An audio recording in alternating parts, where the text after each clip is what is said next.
I'm Sarah, 28, and I thought I knew my family until my sister's wedding day when everything I believed about blood loyalty shattered in the most devastating way. Standing in that decorated venue, watching my parents' true nature emerge over my penthouse inheritance, I never imagined a single slap would unleash a chain of events that would tear our family apart forever. What started as Emily's perfect day became the beginning of the most calculated revenge I've ever executed. Sometimes the people closest to you are the ones who hurt you most. Before we dive into this family betrayal that rocked my world, I'd love to know where you're watching from. Hit that like button if you've ever felt betrayed by family, and don't forget to subscribe because this revenge story has twists that'll leave you speechless.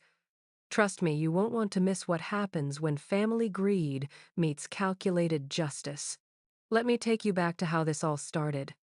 Growing up, I was always the responsible one, while Emily was the golden child.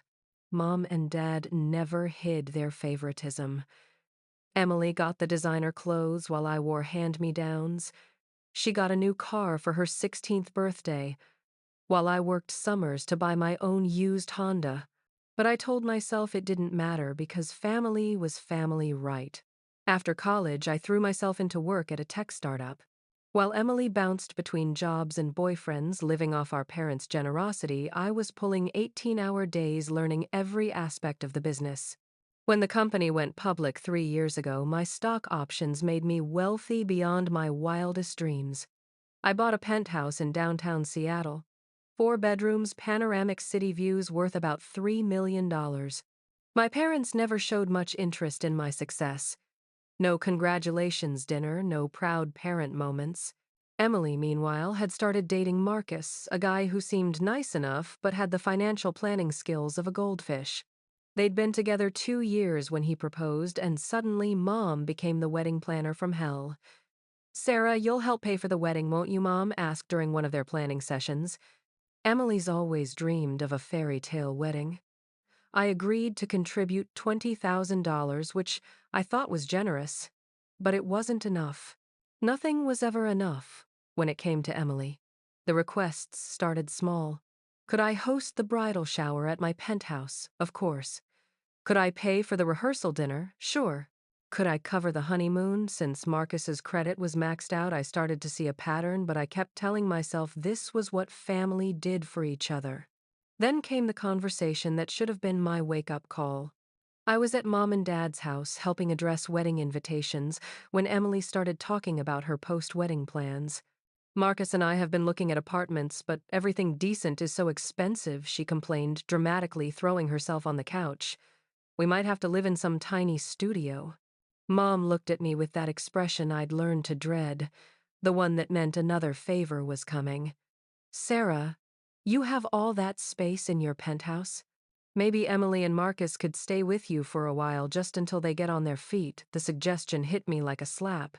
My penthouse wasn't just a home. It was my sanctuary, my proof that all those years of sacrifice had been worth something. The idea of sharing it with Emily and her husband made my stomach turn. "I don't think that would work," I said carefully. "I need my space for work, and it would be awkward for newlyweds to live with someone else." Emily's face crumpled. "You're being selfish, Sarah. I'm your only sister. I'm not being selfish. I'm being practical. There are plenty of nice apartments you could afford if you both got full-time jobs." Dad looked up from his stack of invitations. "Sarah's right. You can't expect her to solve all your problems." I felt a moment of hope that finally someone was seeing reason. But that hope died when Mom shot Dad a look that could have melted steel. "Emily's getting married, Robert. This is supposed to be the happiest time of her life, and Sarah won't even help her own sister." The argument that followed was brutal. Emily cried, Mom accused me of being cold and selfish, and Dad just sat there looking uncomfortable.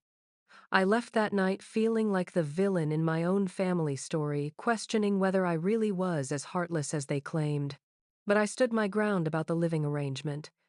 My penthouse was mine, earned through years of hard work and sacrifice.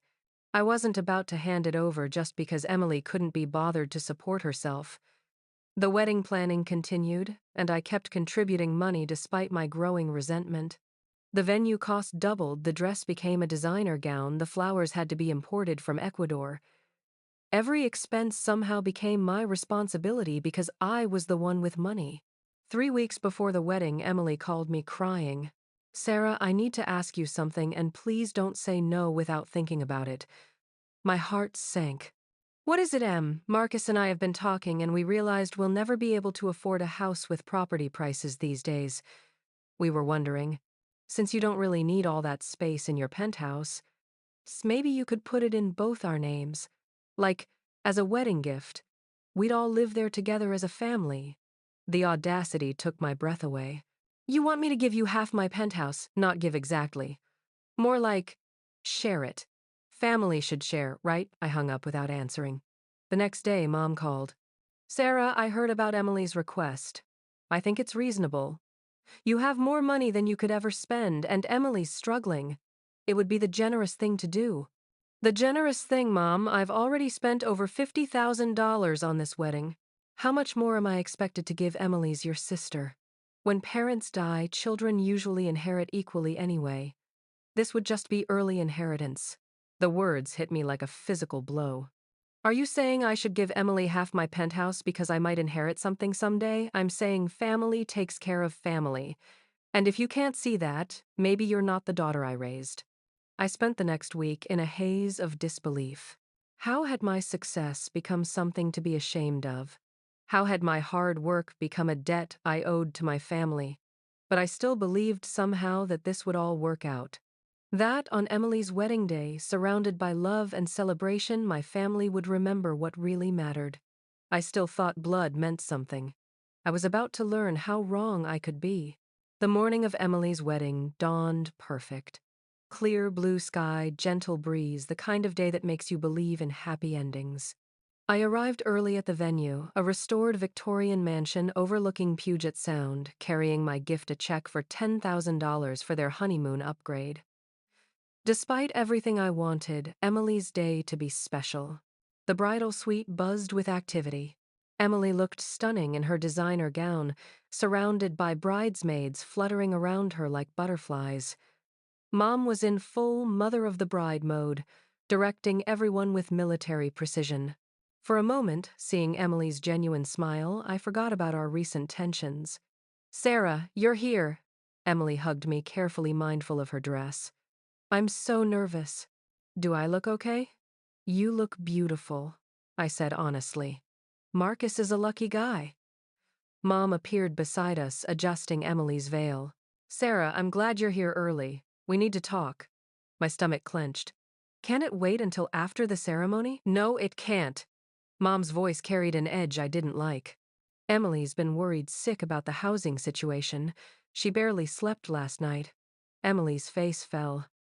"I just keep thinking about living in some cramped apartment after this beautiful day. It's depressing." I looked between them, recognizing the setup. "We've discussed this, Em. You'll find something nice."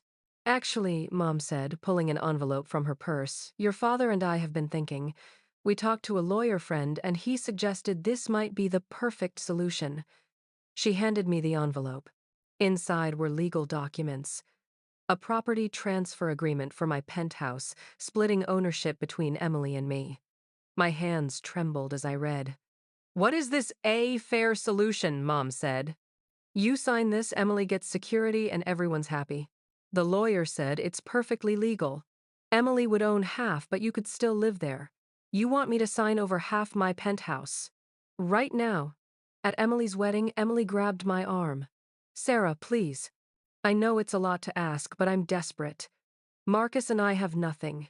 You have everything. Can't you just help your sister?" The bridesmaids had gone quiet, sensing the tension.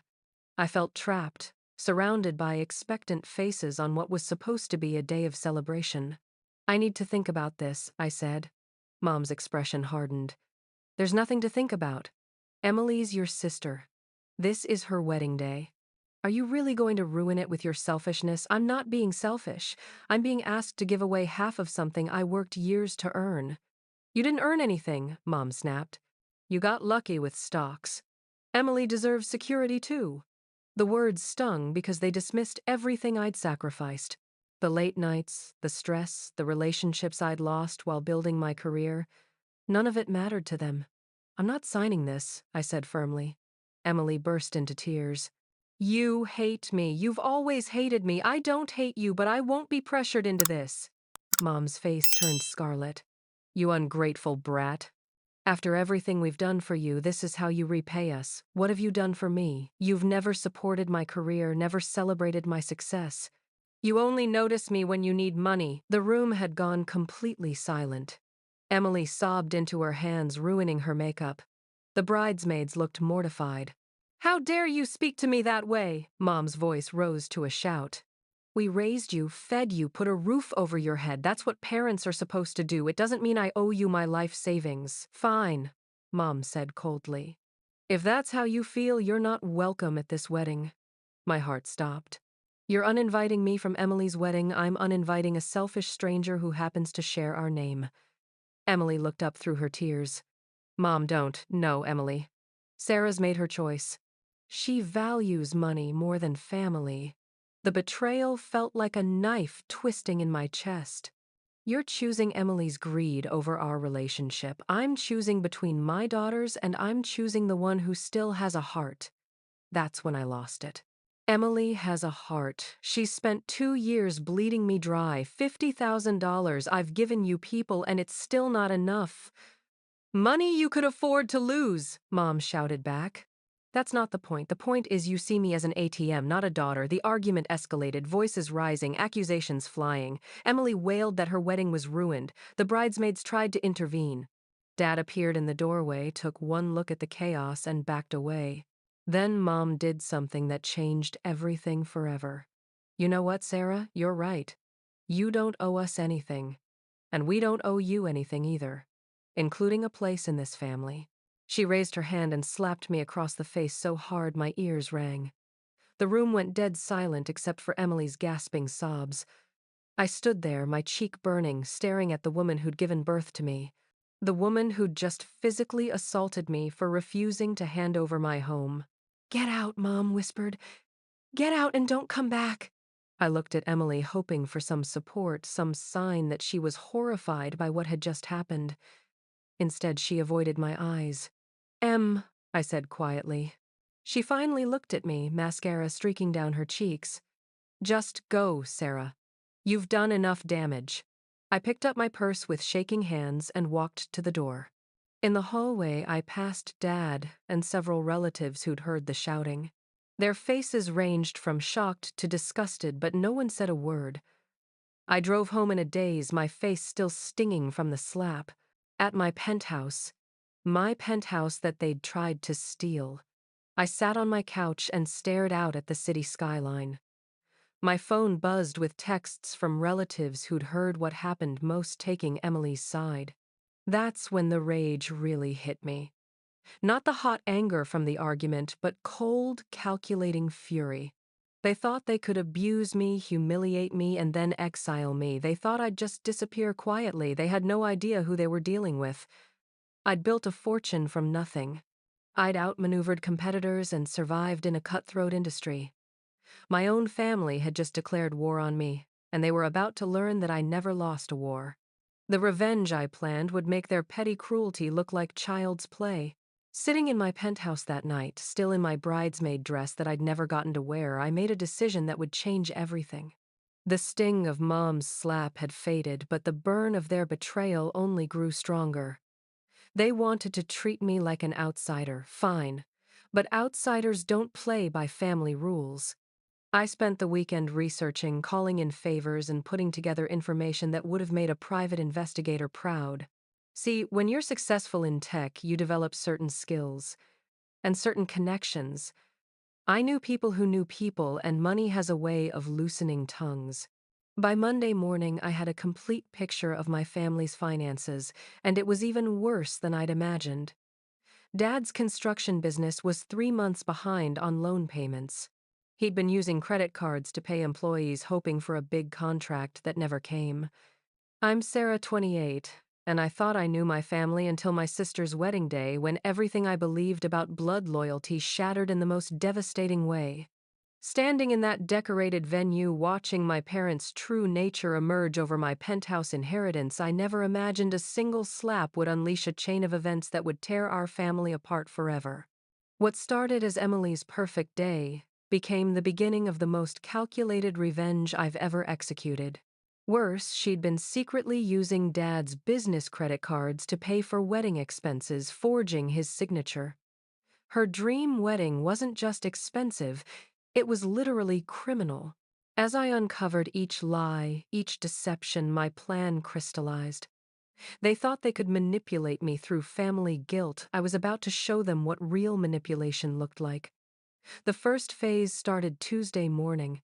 I called the bank that held Dad's business loan. "Hi, this is Sarah Mitchell. I'm interested in discussing my father's account. Robert Mitchell of Mitchell Construction." "I'm sorry, ma'am, but we can't discuss account details with family members." Of course. I should have been clearer. "I'm calling about the loan modification he's been requesting. I'm prepared to make a significant payment toward the principal." The tone changed immediately. "Oh, let me transfer you to our commercial loan specialist." 20 minutes later, I'd paid off Dad's $45,000 business loan in full. But there was a catch. One I'd negotiated carefully. The payment came with a condition that any future borrowing would require my approval as a cosigner. Dad would get the relief, but he'd also be under my control. Phase 2 targeted Mom's boutique. I discovered she owed $25,000 to her supplier and was on the verge of losing her inventory. Through a shell company I set up, I bought her debt. She didn't know it yet, but I now legally owned her business problems. But the masterstroke was Emily and Marcus. Remember those forged credit card charges? I had copies of every receipt, every signature. More importantly, I'd traced where the money went. Not just to wedding expenses, but to Marcus's gambling debts. Apparently, my future brother-in-law had a serious poker problem that Emily had been covering up. Now I just had to wait for the right moment to spring my trap. It came sooner than I expected. Thursday evening, Dad called me. His voice was shaky, confused. "Sarah, honey, I got the strangest call from the bank today. They said my loan was paid off, but I didn't make any payments. Do you know anything about this, I said carefully. Why don't you, Mom, and Emily come over this weekend? We need to have a family discussion." "Sarah, about the wedding, Dad just come over. Saturday at 7. And make sure Emily brings Marcus." I could hear the hope in his voice. He thought I was ready to forgive and forget to play happy family again. If only he knew what was waiting for them. I spent the rest of the week preparing. I had documents, printed photos, organized financial records compiled. Everything they'd done, every lie they'd told, every manipulation they'd attempted. I had proof of it all. Saturday arrived gray and drizzly, matching my mood perfectly. At exactly 7, they knocked on my penthouse door. Mom looked nervous but defiant. Dad seemed hopeful. Emily appeared guilty, and Marcus just looked confused about why he was there. "Thank you all for coming," I said, gesturing them into my living room. "Please sit down. We have a lot to discuss." Mom took the lead as usual. "Sarah, I know things got heated at the wedding, but we're family. We should be able to work through this." "You're absolutely right," I agreed. "Family should work through things.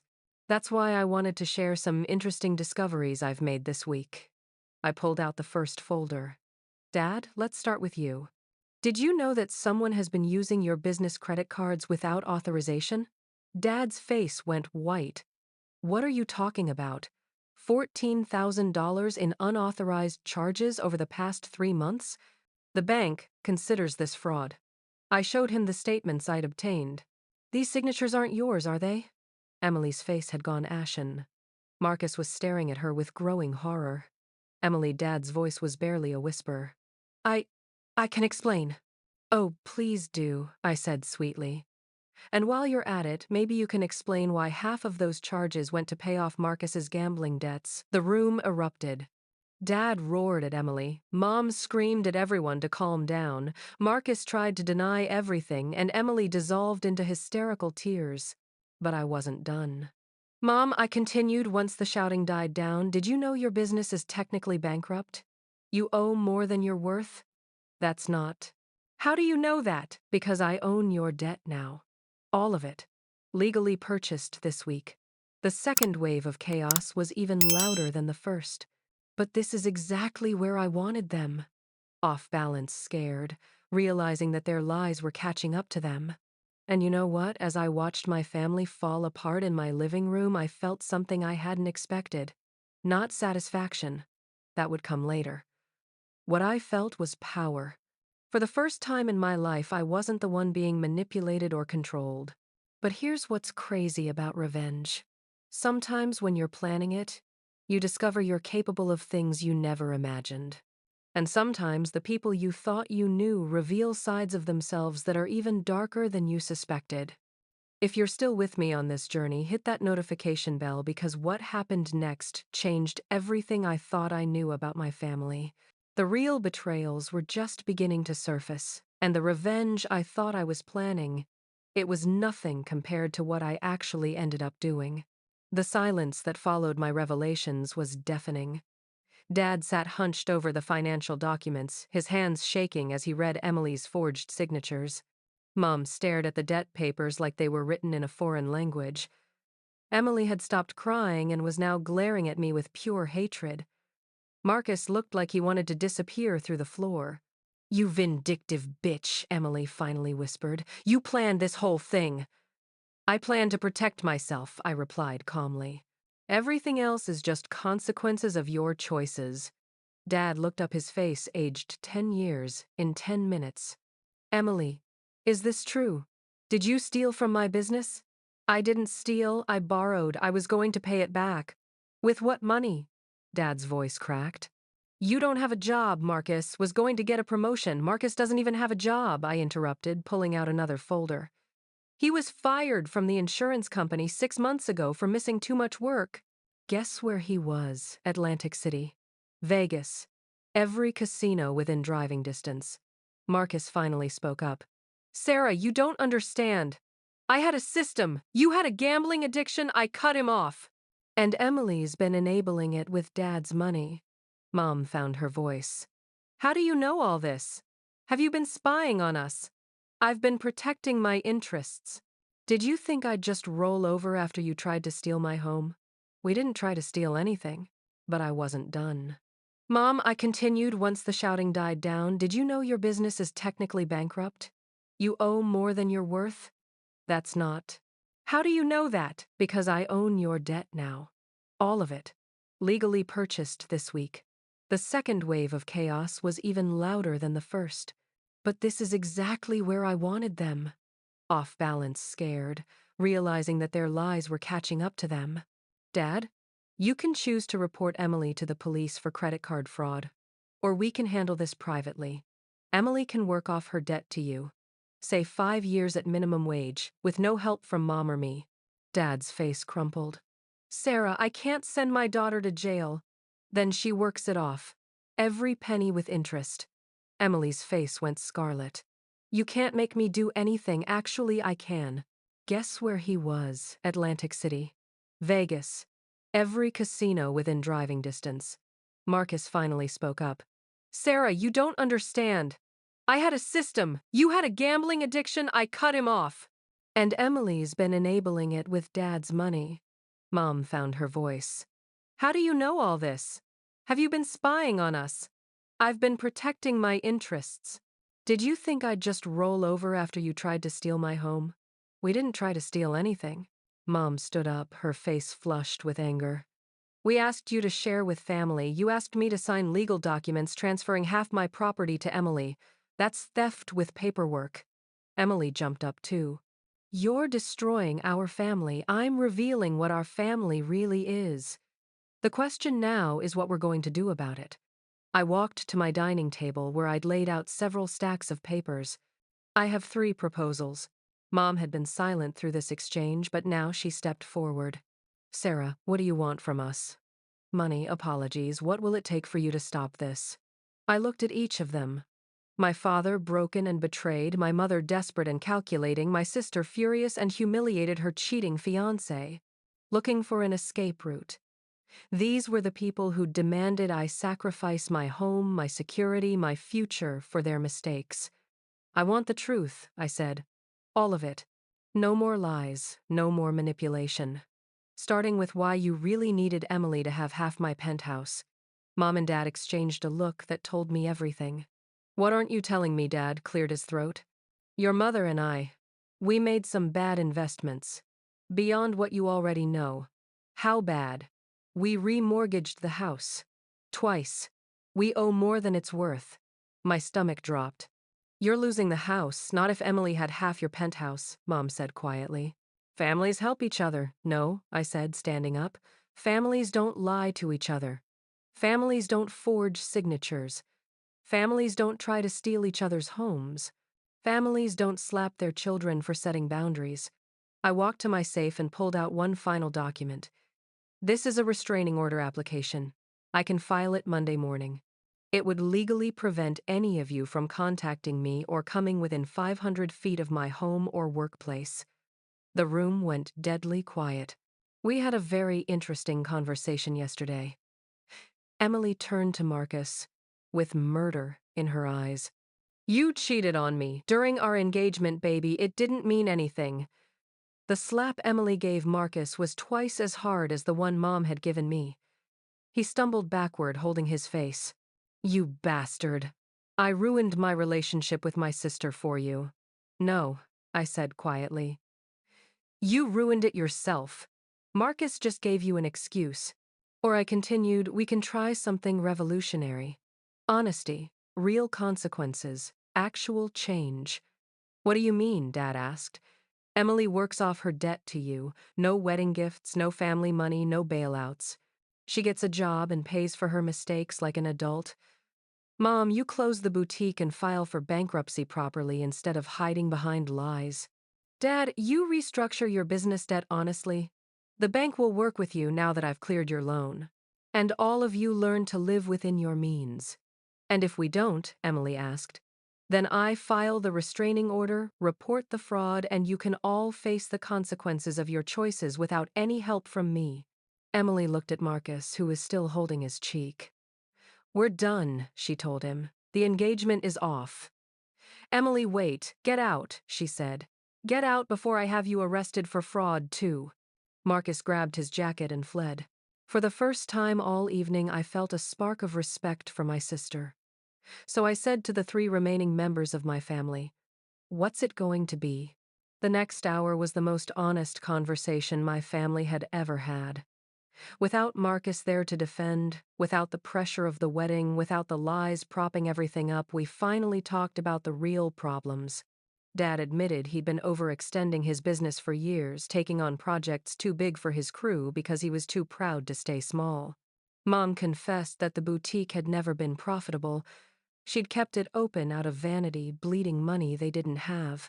Emily revealed that she'd known about Marcus's gambling and cheating but had been too scared to call off the wedding.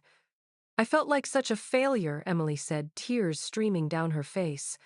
No career, no money, no real skills. Marcus was the first guy who wanted to marry me, so I convinced myself I loved him. Why didn't you just talk to us? I asked. Why all the manipulation and lies? Mom looked ashamed. Because we raised you to be so capable, so independent.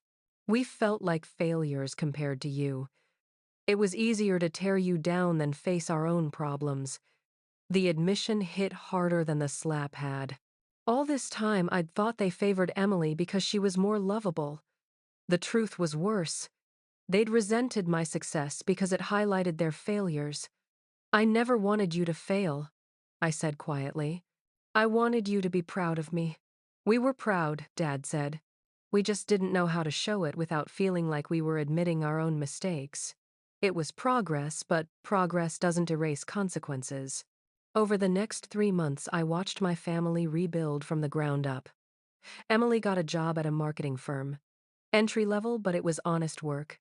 She moved into a tiny studio apartment and started therapy to deal with her codependency issues. The real Emily, the one who emerged from behind years of enabling and victimhood, was actually someone I could respect. Dad restructured his business, taking smaller projects but doing them well. He hired a bookkeeper to manage finances and started treating his company like a business instead of a family charity. Mom closed the boutique but found work as a sales associate at a high-end department store. For the first time in years, they were living within their means. But here's what I didn't expect. The revenge I'd planned felt hollow once I saw them actually changing. The financial leverage I held over them seemed petty when they were genuinely trying to rebuild their lives. That's when I made a decision that surprised even me. I called a family meeting at a neutral location, a coffee shop downtown where we'd spent Saturday mornings when I was a kid. Dad looked nervous, Mom seemed resigned, and Emily appeared curious but cautious. 3 months of honest living had changed all of them. They looked tired but cleaner somehow, like people who'd stopped carrying lies around. "I want to make you a proposition," I began. "Not because I owe you anything, but because I've learned something about revenge these past few months." I pulled out a folder, but this time it wasn't full of evidence and accusations. It contained property listings and business plans.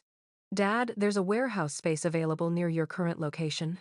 Good price room to expand properly. Emily, the marketing firm where you work, is looking for someone to manage their client accounts. It's a promotion that comes with real responsibility and decent pay. Mom, there's a position open at the art gallery downtown. It's not ownership, but it would let you work with beautiful things again." They stared at me like I was speaking another language. "I don't understand," Mom said. "Are you offering to help us?" "I'm offering to invest in you. Real investments with contracts and expectations and consequences if you fail to meet them. Not gifts, not bailouts, business relationships." Emily leaned forward. "What's the catch?" "No catch, but conditions. Dad, you take business management classes and let the accountant I recommend audit your books quarterly. Mom, you complete a financial planning course and stick to a budget I help you create. Emily, you continue therapy and prove you can handle responsibility before taking on more." She could have taken out a loan against her share, helped us restructure our debt. The final piece clicked into place. This wasn't about helping Emily and Marcus. This was about saving Mom and Dad's house using my money as collateral. They'd planned to sacrifice my financial security to save their own.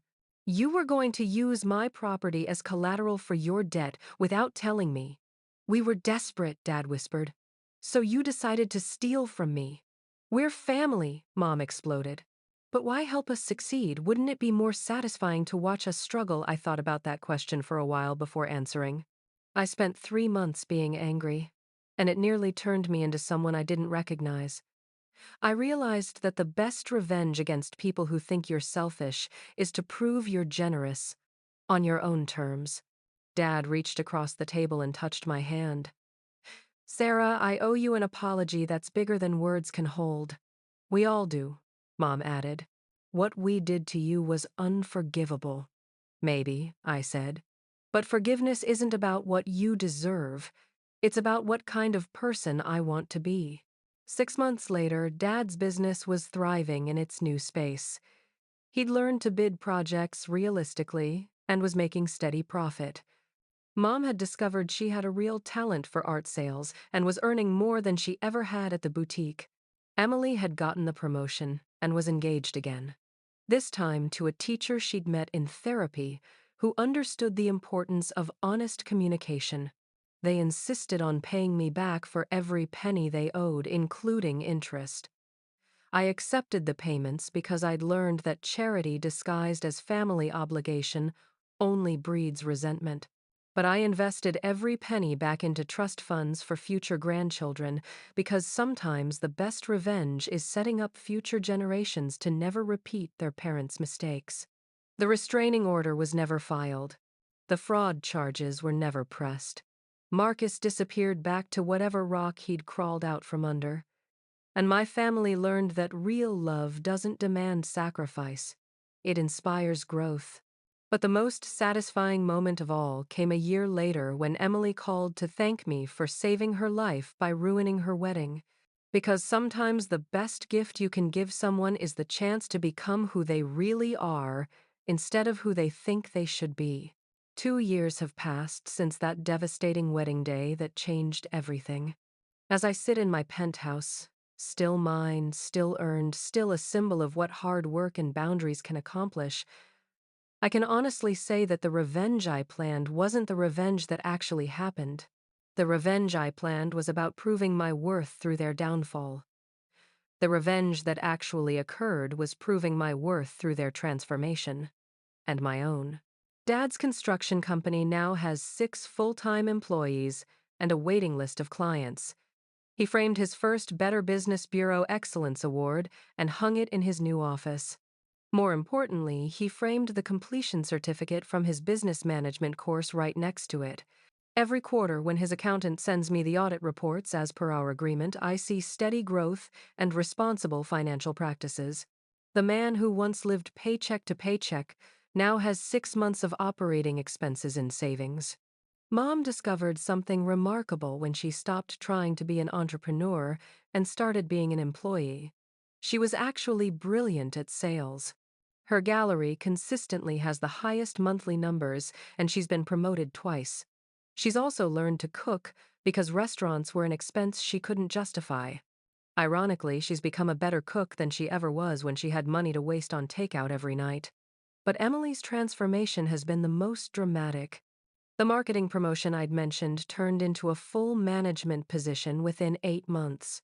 She oversees a team of 12 people now, and her boss told me at Emily's request, no more secrets in our family, that she's one of the most reliable managers they've ever had.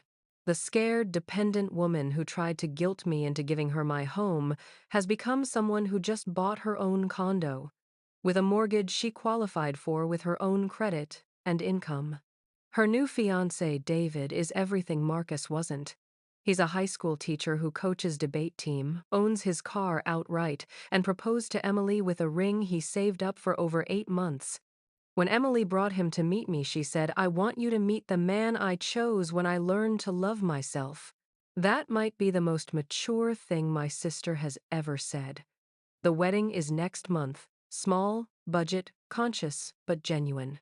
Emily asked me to be her maid of honor, and this time I said yes. Not because I owe her anything, but because she's become someone worth standing up for. Here's what I learned about family revenge. The most devastating thing you can do to people who've wronged you isn't to destroy them. It's to refuse to let their failures become your excuse to fail. When my family tried to drag me down to their level, my revenge was refusing to sink.